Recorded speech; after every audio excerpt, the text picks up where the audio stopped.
Live from New Delhi, you're watching DD India News Hour, India's voice to the world. I am Akshay Dungre, coming up in the next hour. Prime Minister Narendra Modi to embark on 6-day visit to France and Slovakia today to attend G7 summit, high-level tech event and key bilateral talks.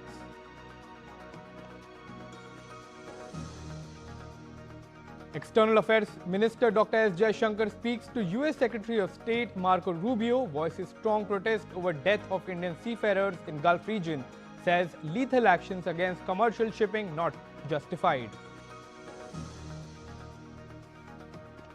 US-Iran signal peace deal is near as Tehran claims victory. Iran's Arakchi says no nuclear talks unless interim deal is implemented.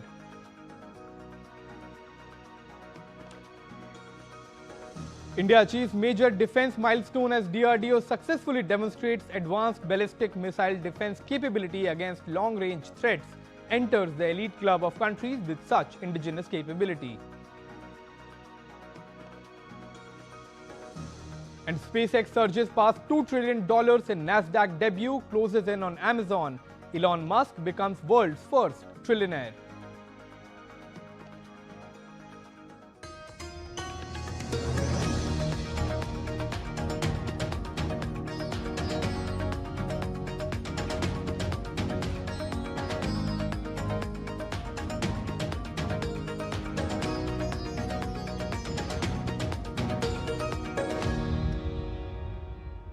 Let's take a look at the biggest news of the day. Prime Minister Narendra Modi will be embarking on a 6-day visit to France and Slovakia in a short while from now. The French city of Nice will be Prime Minister Narendra Modi's first stop. Technology and innovation partnership between India and France will be in focus as PM Modi and President Macron will jointly inaugurate Bharat Innovates 2026, showcasing India's robust deep tech startup ecosystem. DD India correspondent Shubhendu Ghosh gets us this report from Nice. Prime Minister Narendra Modi will be on an official visit to France and Slovakia from June 13th to 18th. In the first leg of the visit, Prime Minister Modi will visit the French city of Nice. There will be two key engagements in the city: the joint inauguration of Bharat Innovates 2026 by Prime Minister Modi and President of France Emmanuel Macron. The two leaders will also hold bilateral talks in the pristine location of the French Riviera. Prime Minister Shri Narendra Modi will begin his visit to France in Nice. This visit is at the invitation of President of France, His Excellency Mr. Emmanuel Macron. I should note that this is a relationship that has been characterized by exceptional warmth, trust, regularity of contact, and a very strong personal rapport between the two leaders. This is Prime Minister's 7th official visit to France. You may recall that President Macron visited Mumbai and Delhi in February this year for AI Impact Summit. As you all are aware, the India-France relationship was elevated to a special global strategic partnership in February 2026. Bharat Innovates is a landmark initiative that showcases India's innovation journey to a global audience. Over 120 leading deep tech startups are participating in the flagship event. There will be more than 20 premier Indian institutions showcasing their innovations. Around 13 emerging tech areas will be covered, areas as diverse as AI and quantum computing to health tech, from blue economy to smart cities. Leading global investment powerhouses are also actively collaborating. In Nice, PM Modi and President Macron will also hold talks focusing on the entire gamut of bilateral cooperation and on global and regional matters. Later, during his visit to France, PM Modi will attend the G7 summit in Evian and visit Paris for further bilateral engagements and to attend the Viva Tech Summit, Europe's largest technology and startup event. Prime Minister Narendra Modi's visit to Europe will add more heft to India-EU ties. His visit to France in general and Nice in particular is going to be focusing on the technology partnership. On the one hand, Bharat Innovates will celebrate India's startup talent ecosystem. On the other, critical technology will shape the future of India-France partnership. With camera person Aniket Dubey, Shubhendu Ghosh for DD India, Nice. As Prime Minister Narendra Modi is set to embark on a visit to France, ahead of his visit, DD India correspondent Shubhendu Ghosh speaks with India's ambassador to France, Sanjeev Singla. Let's listen in. Prime Minister Narendra Modi is set to embark on an official visit to France. To talk about it, we have with us India's ambassador to France, Ambassador Sanjeev Singla. Ambassador, welcome to DD India. Let's first talk about the very ambitious Bharat Innovates, the manner in which it provides a platform to Indian innovators and talent. I think, to put simply, this is the largest deep tech event being held by India, organized by India, outside of India. So in a way, France is host to a historical first.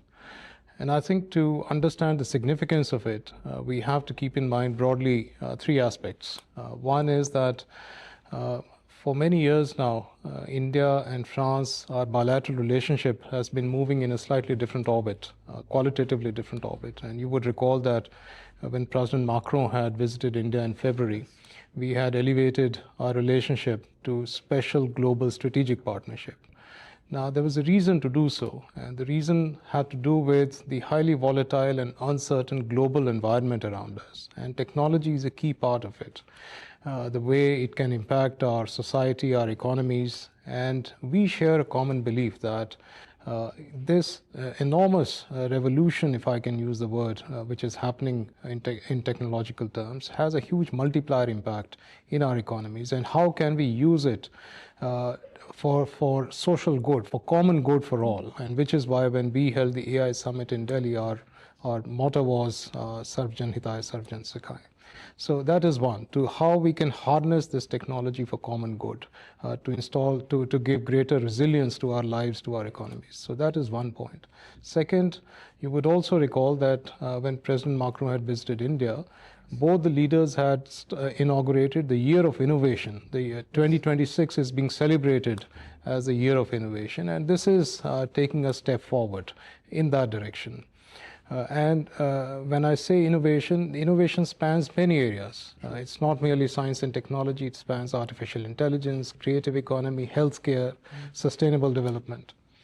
And three, over last many years now, India has emerged one of the largest startup ecosystems in the world. I think we are now third or fourth largest ecosystem in the world, startup ecosystem in the world, with over 200,000 startups and I think over 120 unicorns and over 400 incubators.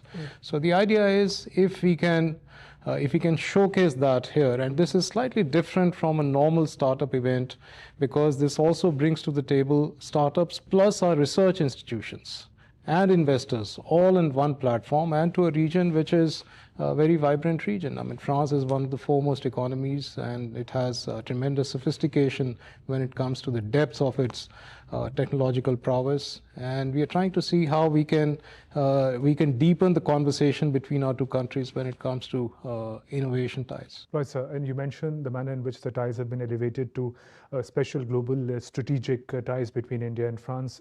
From that perspective, at a bilateral level, what are the expectations forward? What does the road ahead look like for the two countries? As I said, this meeting would take place just a day or two ahead of the G7 summit, where global leaders are congregating to discuss issues of importance to all of us.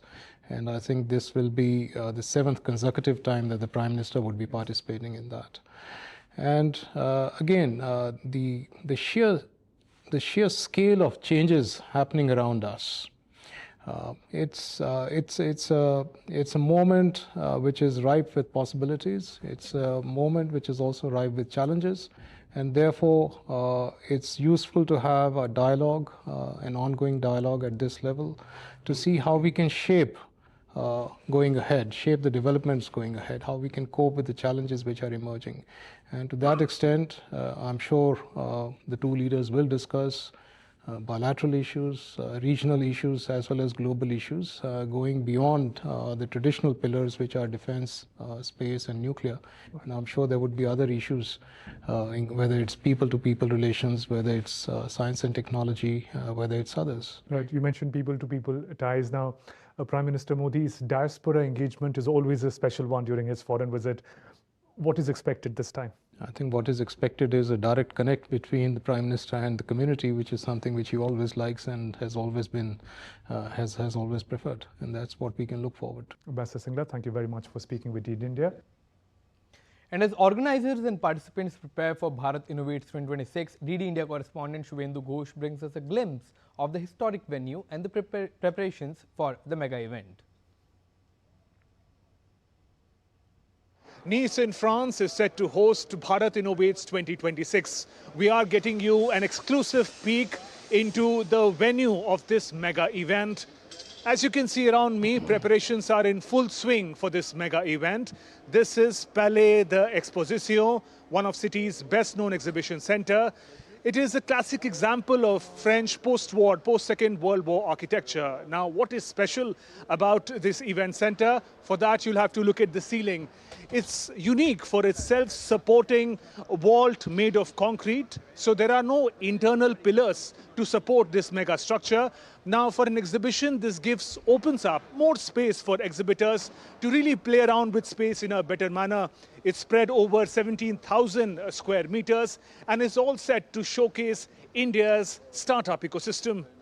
Bharat Innovates is a unique platform created by India's Ministry of Education to connect the nation's startup and innovation ecosystem with the world. Over 120 leading deep tech startups of India will be participating in this event. It will also see representation from over 20 premier institutions of higher education from India who will present their innovation to the world.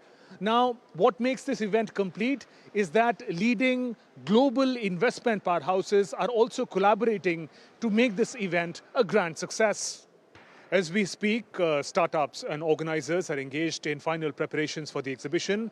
I'm at the booth of Agnikul right now. You can see that rocket. Agnikul is one of India's leading space startups. Now, startups like these make India's startup innovation ecosystem one of the largest in the world. The projected value of this ecosystem is more than $1.5 trillion by 2030 and is set to impact billions of lives. So the stage is getting set for Bharat Innovates 2026.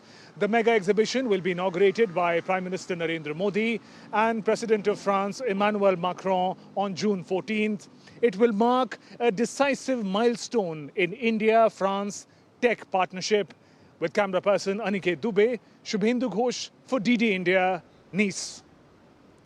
And India is all set to witness a journey of transformation in the deep tech sector as India continues to stride forward on the path to progress with a clear vision of becoming a developed country by the year 2047 and taking the India-France ties to a new level. The maiden edition of Bharat Innovates is all set to be hosted in France's Nice from June 14th. Take a look at the next report to understand more about the maiden event that is all set to bring a change where India meets the world celebrating deep tech. साल 2026 Bharat France संबंधों के लिए एक अति विशेष वर्ष है। इसमें people to people exchange और गहरे होंगे। इंडस्ट्री टू इंडस्ट्री पार्टनरशिप का विस्तार होगा।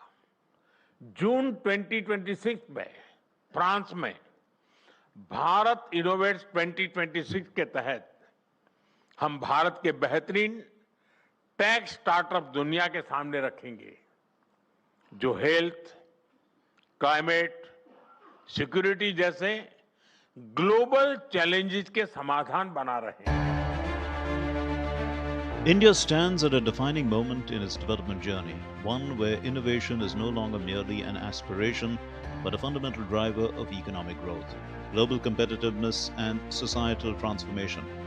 In Bharat's Amritkal, where the mission is to become a developed nation by the year 2047, the Government of India has launched Bharat Innovates 2026 during the India-France Year of Innovation. It is a national program of the Ministry of Education, Government of India, designed as a global accelerator for innovations from Indian higher education institutions. And now let's take you to the visuals coming in of Prime Minister Narendra Modi departing for the 6-day visit to France and Slovakia. Prime Minister Narendra Modi in the first leg of the visit, will be visiting Nice for a bilateral meeting with President Emmanuel Macron on Sunday. Both the leaders are going to review the full spectrum of India-France bilateral relationship, which was elevated to the level of a special global strategic partnership earlier this year. In Nice, both the leaders will also jointly inaugurate the Bharat Innovates event, which will bring together the top innovation startups and venture capital funds from India, France and other countries as well.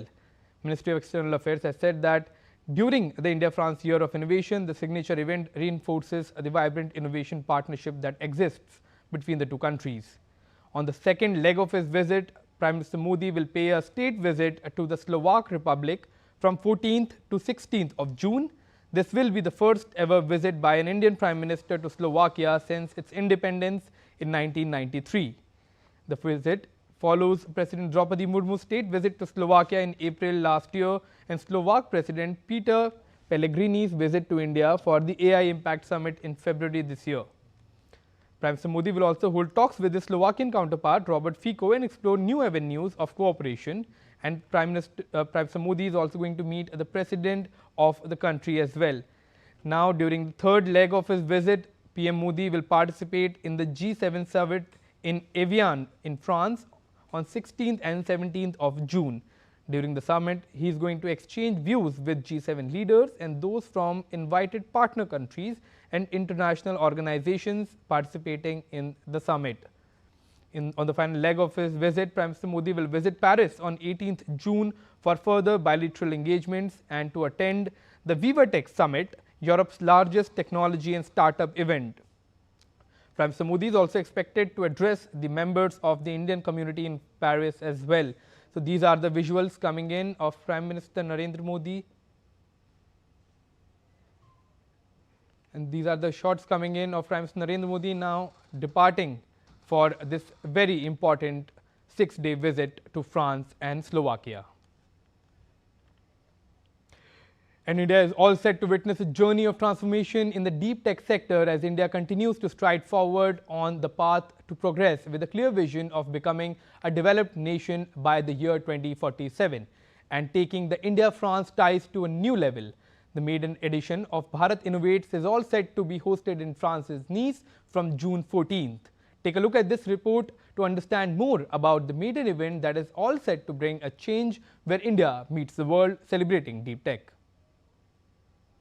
साल 2026 Bharat France संबंधों के लिए एक अति विशेष वर्ष है। इसमें people to people exchange और गहरे होंगे। इंडस्ट्री टू इंडस्ट्री पार्टनरशिप का विस्तार होगा। जून 2026 में फ्रांस में भारत इनोवेट्स 2026 के तहत हम भारत के बेहतरीन टेक स्टार्टअप दुनिया के सामने रखेंगे जो हेल्थ, क्लाइमेट, सिक्योरिटी जैसे ग्लोबल चैलेंजेस के समाधान बना रहे हैं। India stands at a defining moment in its development journey, one where innovation is no longer merely an aspiration, but a fundamental driver of economic growth, global competitiveness, and societal transformation. In Bharat's Amritkal, where the mission is to become a developed nation by the year 2047, the Government of India has launched Bharat Innovates 2026 during the India-France Year of Innovation. It is a national program of the Ministry of Education, Government of India, designed as a global accelerator for innovations from Indian higher education institutions, thereby building a long-term collaboration bridge between India's innovation ecosystem and global stakeholders.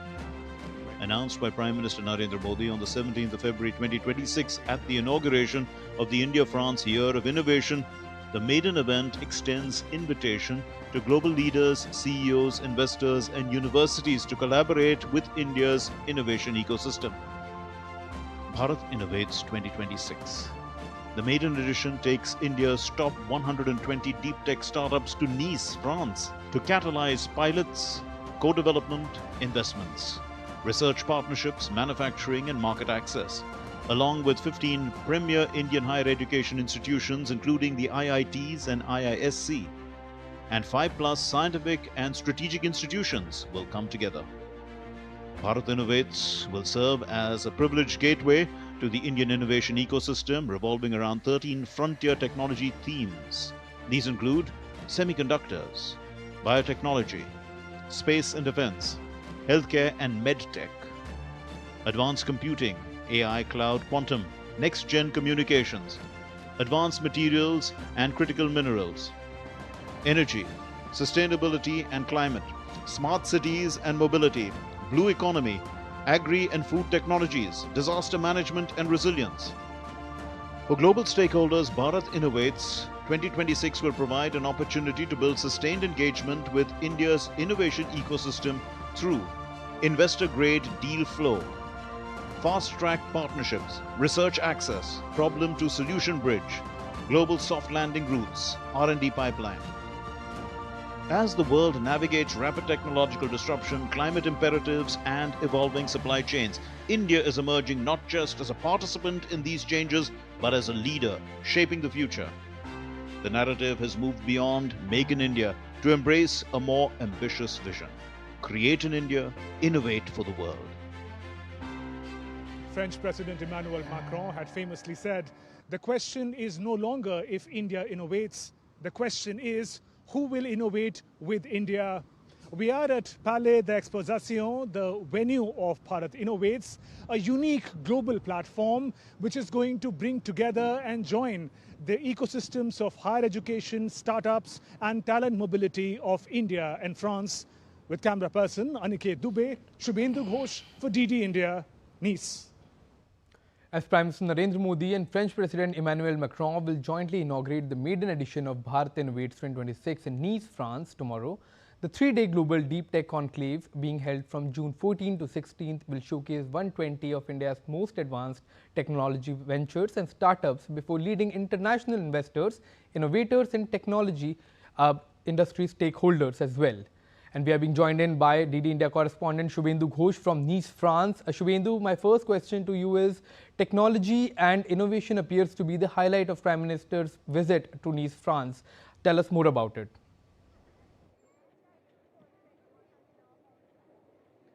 That's right. Technology is a key pillar of the strategic partnership between India and France. We can recall the famous quote by French President Emmanuel Macron when he said the question is not if India innovates, the question is who is going to innovate with India. Now, India is seen as a force to reckon with as far as startups, innovation and technology partnership is concerned, especially innovation at scale. And France is also seen as an economic and innovation powerhouse of Europe. And the two together form a formidable team as far as their worldview is concerned. They are thriving democracies. Also the manner in which they prioritize strategic autonomy. The two countries have been close partners in the domain of technology and innovation. In the recent years in particular, 2026 is also the year of innovation for India and France, and areas like artificial intelligence, critical technologies concerning semiconductors are domains where India and France are cooperating already. Now, what are the key expectations of Indian startups from Bharat Innovates 2026 that's being questioned? Well, the expectations are high. France and Bharat Innovates platform is set to serve as a gateway for Indian innovators and startups, a gateway to the world in many ways, to find linkages, to find collaborations, to take their innovation to the next level. Remember, top investor companies are also expected at Bharat Innovates platform at the exhibition. It is not merely an exhibition. It in fact is an invitation to partner with India, to partner with Indian talents and Indian startups for the 21st century deep tech technologies. In that context, many big ticket collaborations are expected at Bharat Innovates platform. And it is not just an exhibition and a partnership opportunity. It will also be a place where the thought leaders, industry leaders will all gather and share their thoughts and experiences about the challenges faced and new solutions that the startups and innovators can look forward to. Also, Indian higher education institutions, their excellence in research will also be displayed. during the Bharat Innovates exhibition. All in all, it's an opportunity for Indian innovators to show how Make in India and Make for the World is not just a slogan, but a reality now. Thank you. Now shifting focus, External Affairs Minister Dr. S. Jaishankar said he spoke to US Secretary of State Marco Rubio to convey India's strong protest over the US Navy attacks in the Gulf that killed 3 Indian mariners. He described such actions against commercial shipping as unjustified. Dr. S. Jaishankar, while speaking to his US counterpart Rubio on Friday evening, also added that such lethal actions against commercial shippings are not justified.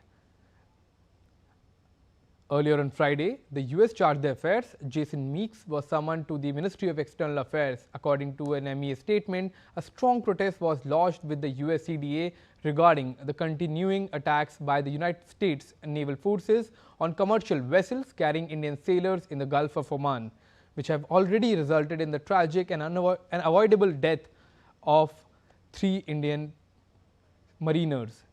The US CDA was requested to convey India's strong concerns to his authorities and to ensure that the US forces operating in the region takes all necessary measures to prevent the loss of further civilian lives. And still to come on DD India News Hour. President Trump says US military strike killed leader of Venezuela's terrorist organization Tren de Aragua gang. Angela Eagle appointed as UK Security Minister following cabinet resignations. And US Justice Department clears Paramount's acquisition of Warner Bros.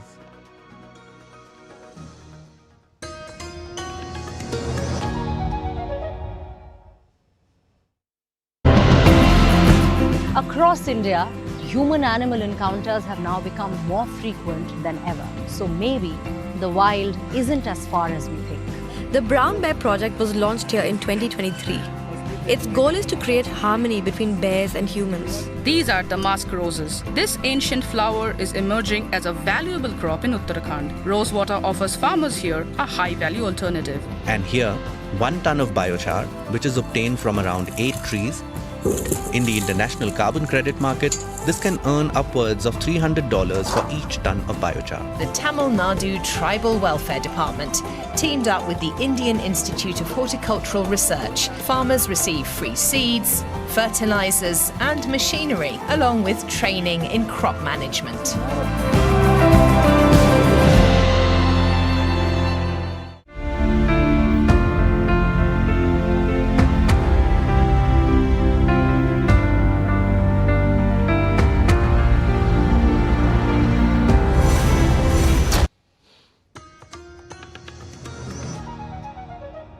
Welcome back. You're watching DD India News Hour. I am Akshay Dongre. Iranian officials and US officials have expressed optimism over the potential deal to end the West Asia war as closer than ever. Iran's Foreign Minister Syed Abbas Araghchi has said that the signing of a memorandum of understanding with the US could take place within the next few days.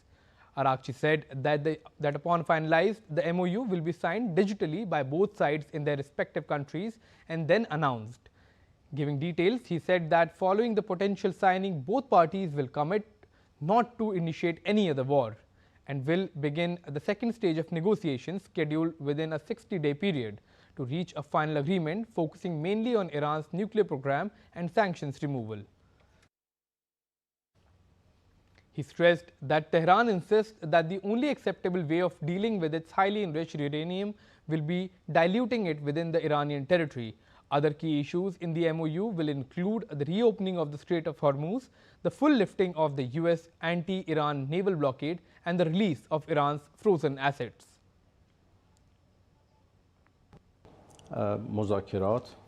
These negotiations, which will lead to the end of the war, are envisioned in 2 stages. The first stage is a memorandum of understanding to be signed between Iran and the United States.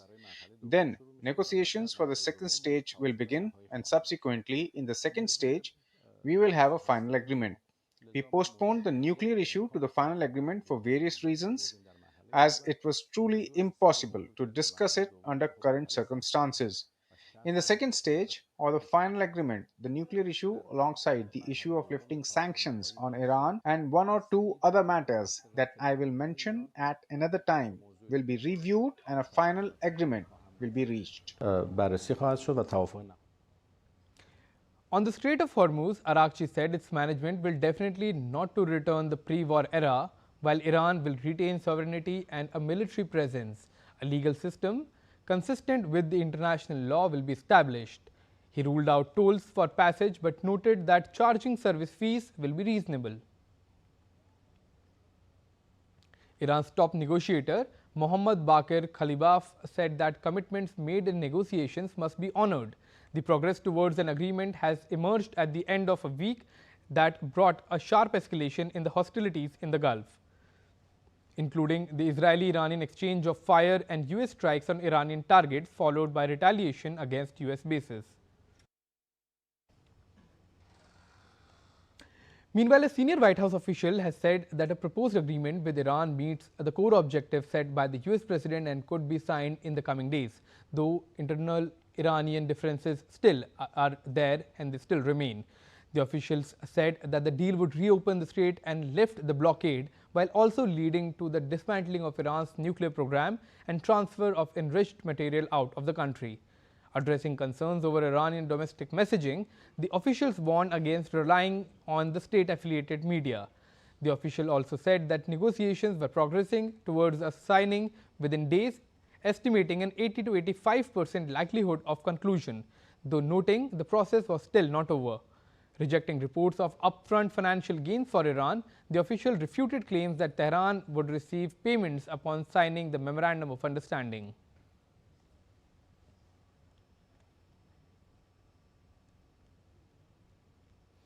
The UAE Ministry of Foreign Affairs has categorically denied media reports claiming that $3 billion was transferred to Iran.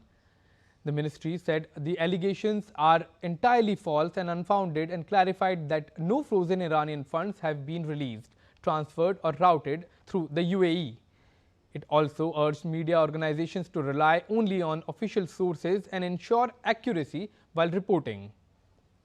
Earlier, US Vice President J.D. Vance dismissed reports suggesting that Iran would receive financial incentives merely for signing the peace deal between Washington and Tehran aimed at ending the hostilities in West Asia, calling such claims fake information. In a post on X, Vance said that no cash payment or release of funds were tied to the signing of a deal aimed at reopening the Strait of Hormuz and addressing concerns surrounding Iran's nuclear program.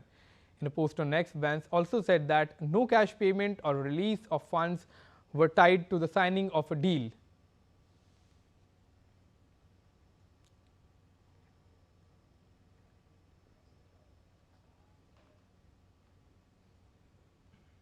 Amid the optimism of peace deal, Iran launched multiple one-way attack drones in an attempt to strike commercial ships transiting the Strait of Hormuz.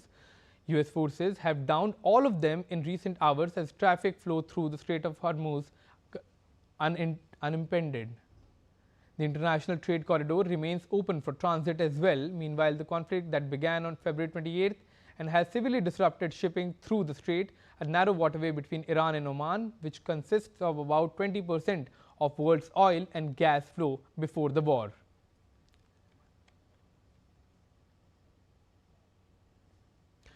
On Israel-Lebanon conflict now, Iran's Foreign Minister Arakchi said that the potential MOU would include provisions for ending the war on all the fronts, including Lebanon, requiring Israel to withdraw from all the occupied areas. Lebanon was drawn into the wider conflict centered on Iran on March 2nd when Tehran backed Hezbollah-fired rockets at Israel in solidarity with Iran, which was under US-Israeli attack, prompting a major Israeli air and ground campaign.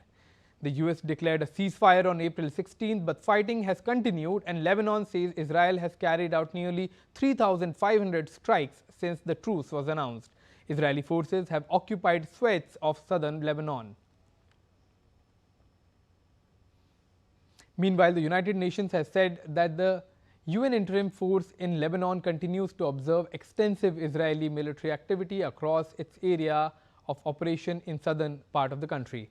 UN spokesperson Stefan Dujarric said UNIFIL recorded 72 Israeli violations of Lebanese airspace and over more than 110 hours, as well as 8 Israeli airstrikes.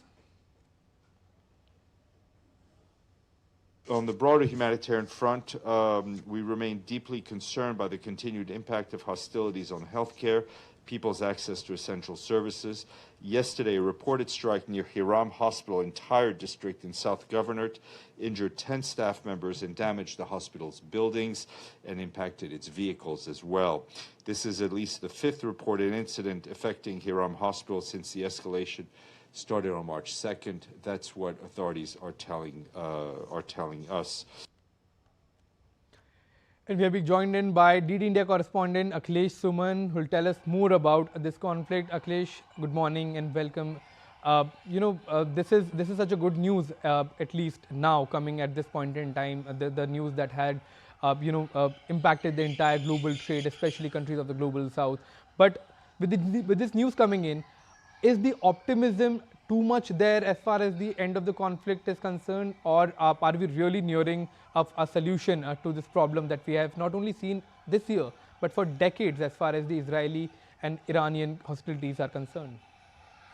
Akshay, more of the optimism is because for the first time Abbas Araghchi has said that we are nearing a negotiation, and that tweet has been even tagged by US President Donald Trump in his Truth Social media.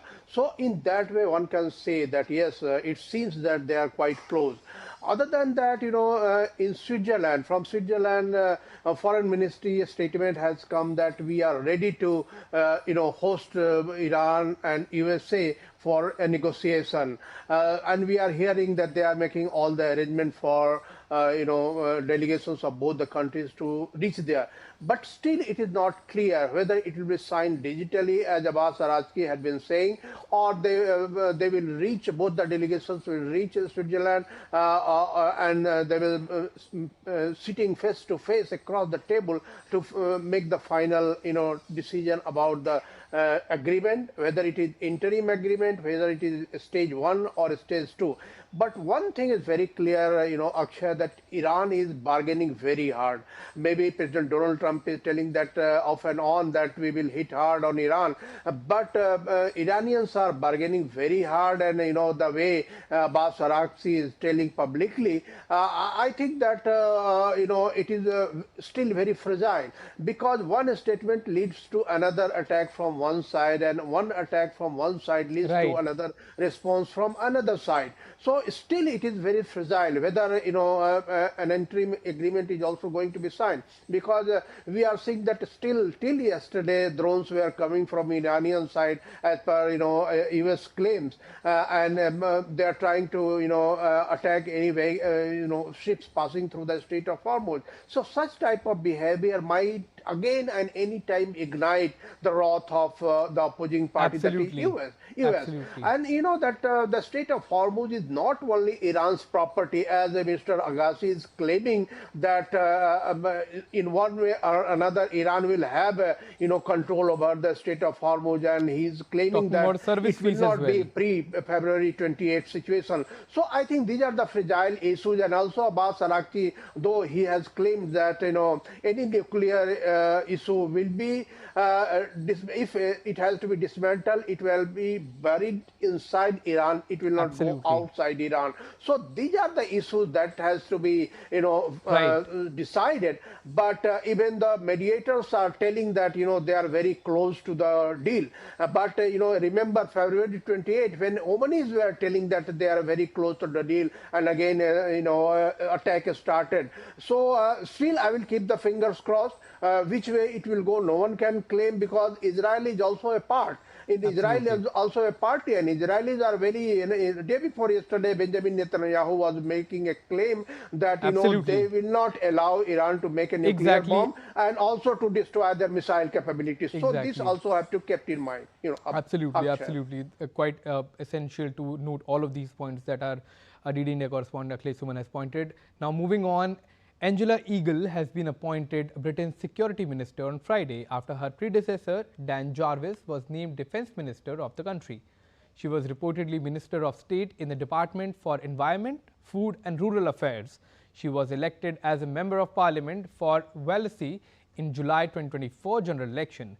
Since becoming MP, Angela has been holding ministerial roles in several government departments. Earlier, Keir Starmer's most loyal ministers, John Healey and Al Kans, unexpectedly resigned after the Prime Minister spent months deciding how to fund a defence investment plan and finally chose an amount that led to disagreement.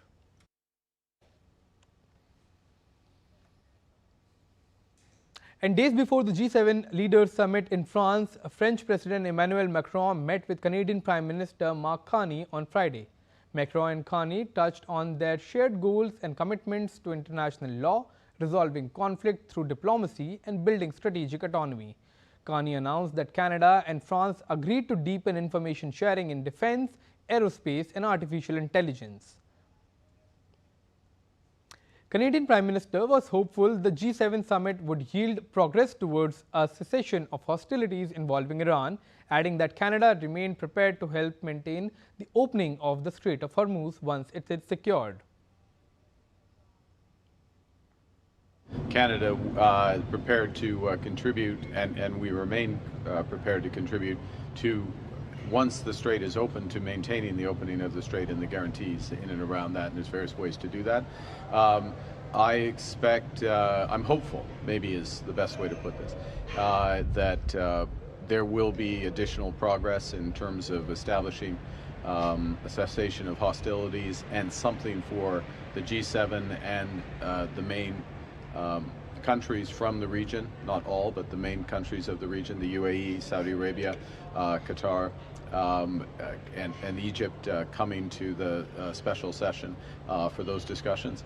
And Canada we will look to do our part so that we can support a broader effort if the moment is presenting itself. The June 15 to 17th G7 summit in Evian, Lebanon, on the shore of Lake Geneva brings together the leaders of France, Britain, Canada, Germany, Italy, Japan and the United States, alongside the European Union. The lakeside town of Evian, Lebanon will host this year's summit of group of 7 leaders, with wars in West Asia and Ukraine set to dominate discussion. And as host, France crafts an agenda aimed at easing tensions with the United States President Donald Trump while projecting unity. And Venezuela has confirmed the death of Tren de Aragua gang leader in joint operation with the US. US President Donald Trump said late on Friday that the United States has carried out a deadly strike on the leader of Tren de Aragua, a transnational gang founded in Venezuela. He said the swift and lethal attack by the US military forces on Nino Guerra was coordinated closely with our friends in Venezuela, with whom we are working very well. The United States has designated Tren de Aragua, which is also active in Colombia, Peru, Chile, as a terrorist organization.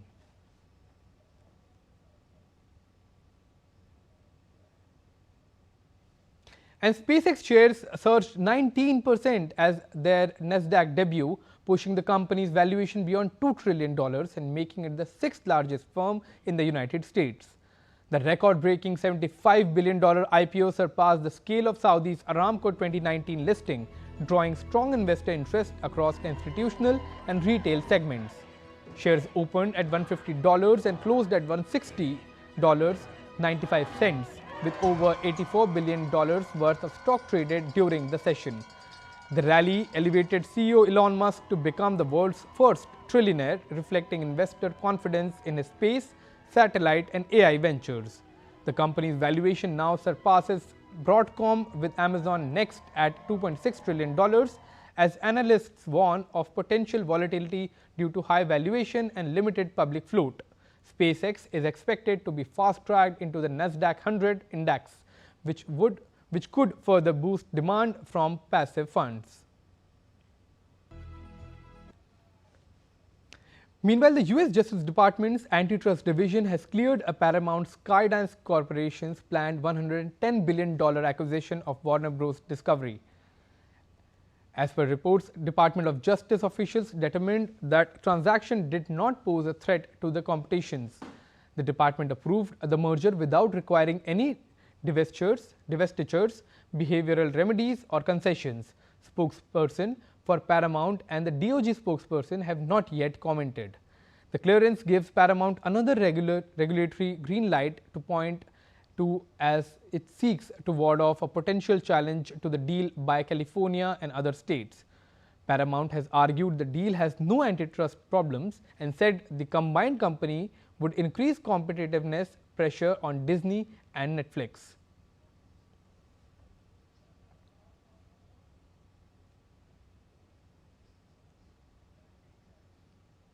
And Prime Minister Narendra Modi becomes the country's longest continuously serving elected premier, marking 12 years at the helm of the central government, a journey dedicated to trust, development and public welfare.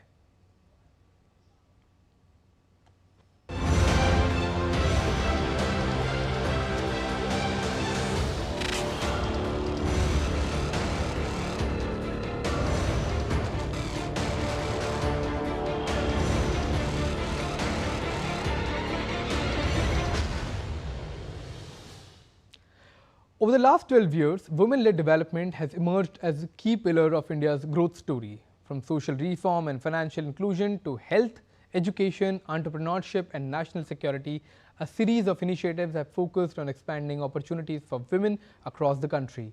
How these efforts are shaping a more empowered and inclusive New India? Here's our special report.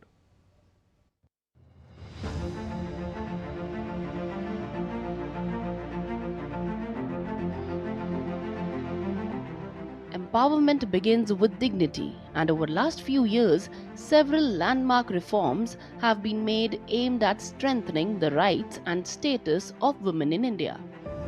In 2019, the practice of instant triple talaq was abolished through legislation. Major step toward political empowerment, the Nari Shakti Vandan Adhiniyam was passed in 2023.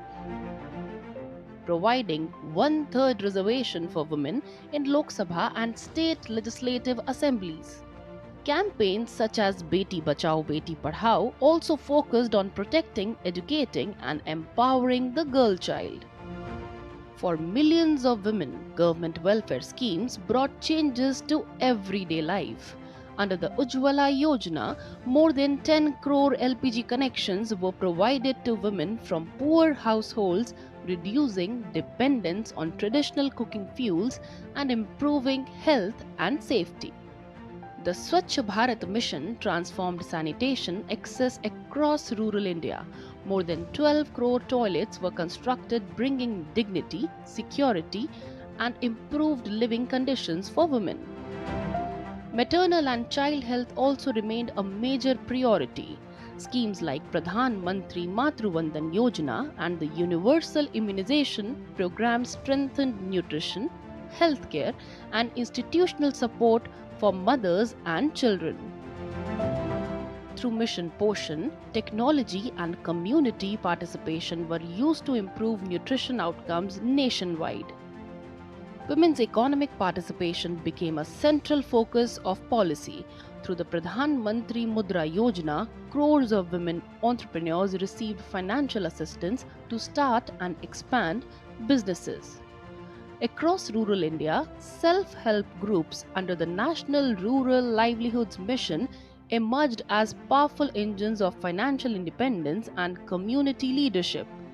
Initiatives like Lakpati Didi encouraged women to build sustainable livelihoods and micro-enterprises. Meanwhile, the Namo Drone Didi scheme introduced rural women to modern agricultural technology, training them as drone operators and service providers. Women artisans and entrepreneurs also received support through schemes aimed at strengthening small businesses and traditional crafts. The role of women in India's defense and scientific progress also expanded significantly.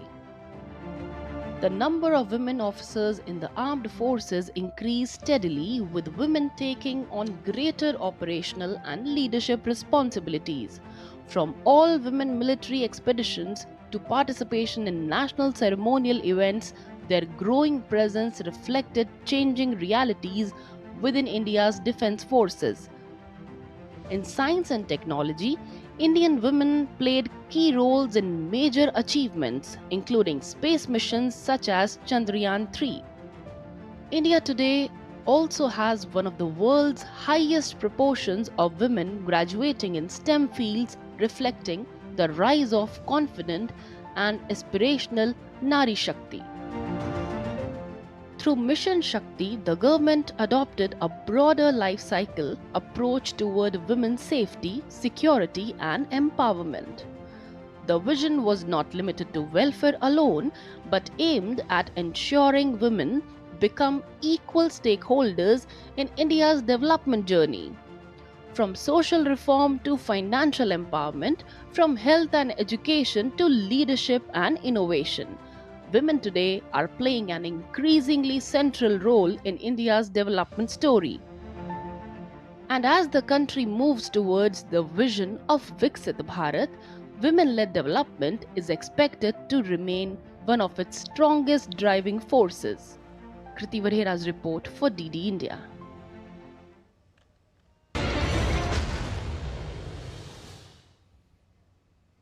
And as Prime Minister Narendra Modi departed for a 6-day official visit to France and Slovakia, in a short while has departed, in a social media post, Prime Minister said, and I quote, "Over the next few days, I will be in France and Slovakia to attend various programs, including bilateral talks, multilateral engagements, and interactions with the Indian diaspora. The focus is going to be on boosting economic as well as cultural linkages. The visit will begin with programs in Nice, notably Bharat Innovates, in which President Macron will be present. As India and France are marking the India-France Year of Innovation, Bharat Innovates will be a vibrant platform that brings together innovators, startups, and those related to the world of innovation. In Nice, I will also hold talks with President Macron, where we will review the India-France Special Global Strategic Partnership."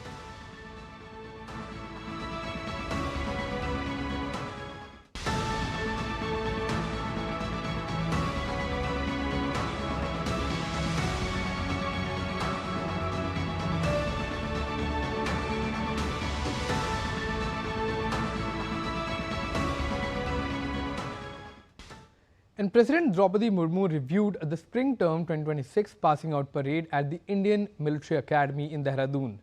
The parade of the 158th Regular Course and 141st Technical Graduate Course was held at the historic Chetwood Drill Square.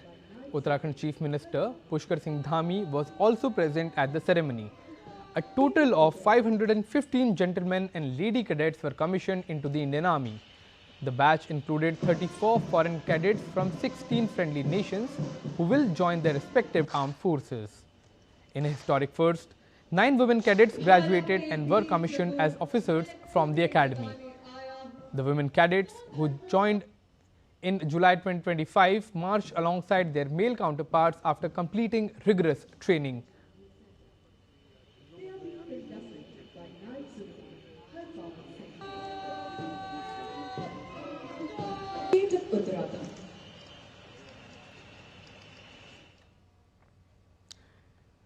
And in a major news for India's defense capability, taking the country's air defense to the next level, the Defense Research and Development Organization, or DRDO, has successfully conducted 3 consecutive flight tests.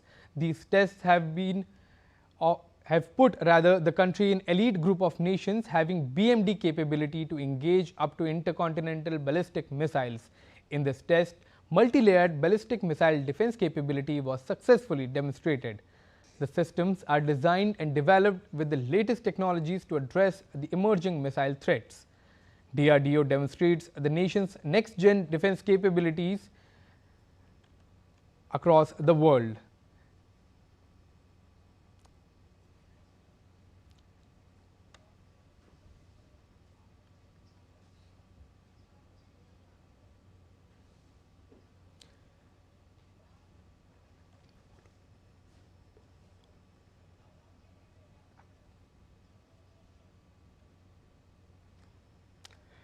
Raksha Mantri Shri Rajnath Singh has congratulated DRDO on successfully demonstrating these crucial technologies. The maiden flight test of the Naval Anti-Ship Missile Medium Range was also carried out successfully.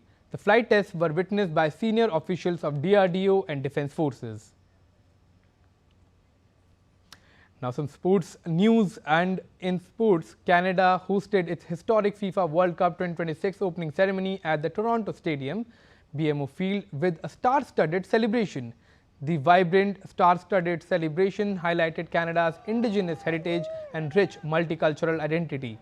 The ceremony made headlines for a memorable technical malfunction involving a giant inflatable replica of World Cup trophy that partially deflated during the festivities. Vancouver is one of Canada's host cities for the FIFA World Cup alongside Toronto. In its opening match, Canada locked horns with Bosnia and Herzegovina. Both the countries shared the spoils of the 2026 FIFA World Cup with a 1-1 score. While the hosts could not convert several crucial chances in the final third, the visitors were rock solid at the defense, with Shod Kolasnik's goal line clearance becoming the deciding factor.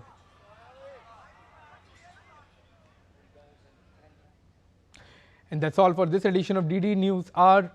But let us know your thoughts on the news of the day. For those on the go, you can get all the latest news and updates from India and across the world on DD India mobile app.